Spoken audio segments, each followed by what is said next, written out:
how to empower your team to solve their own problems. If you are a business owner, entrepreneur, or you have a team that you manage, one of the most frustrating things that can happen is they constantly come to you wanting your opinion on how they should solve a problem. Now, one of the number one reasons that people do this is they think that's what you want. They think that they want you to be able to tell them what it is that they need to do, which you'll probably know that definitely isn't the case. What it is that you want them to be able to do is to be able to make their own decisions, tell you what they've done, and then come back and report on what it is that's been done, especially if it's a particular problem or issue that it is that they need to solve. I've worked with dozens of entrepreneurs that have had this exact same problem, and we've found one simple way to be able to solve it that enables them to be much freer, to empower their team, and ultimately enable them to get the results that it is that they really want, and ultimately enable their team to be able to solve problems without them having to get involved. So first of all, well, why does this happen? Well, this happens because they come to you and you are giving them the answer. You think, well, it's far quicker for me just to tell them what to do and then they can get on with it. So one of the first things that we need to identify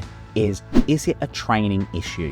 Is it a case that they're coming to you because they haven't been trained on what to do? Have we just thought and assumed that they know how to be able to do the task at hand? Now, if that's the case, there may be a reality that we do need to do some training with the team and make sure they have the right skill to be able to do what needs to be done. However, if you believe that the team member has the right skill and has the right attitude and they're still coming to you to be able to get answers and for you to be able to solve their problem, then you can solve it in this very simple way. So the next time a team member comes to you with a problem, you tell them that they're not allowed to come to you with the problem unless they have 3 solutions that they feel can solve the problem for themselves. So this isn't saying that you're going to disregard them completely and you're not going to connect with them. They're going to come to you and say, hey, look, I've got this problem and here are 3 ways that I think I should solve it. And then your next question to them is, well, which one do you think you should choose? What this does is it enables you to start to understand their thinking process. So if they do choose the wrong one, you go, that's interesting. What's the reason that you chose that one? And then they can tell you their reasoning and their logic, and then it gives you an opportunity to coach them and do some additional training to find out why it is that they've done that in the first place. Now, what I've found more often than not is when people do this, they quite often will pick the right answer. But what they just wanted was that extra little bit of confidence, that extra bit of security, or that extra bit of peace of mind that they've done the right thing and they've chosen the right thing by asking you. So the next time they come to you and they say, I've got this problem, here's my 3 solutions, and you say, well, which one do you think you should choose? And they say, I think option A. You can go, great. Well, if you think option A, go with that one. Now, the third time they come to you, they say, I've got this problem. And you say, great, what are your solutions? And you say, I've got option A, B, and C. And this time you say, what option do you think you should choose? And they're going to say option B.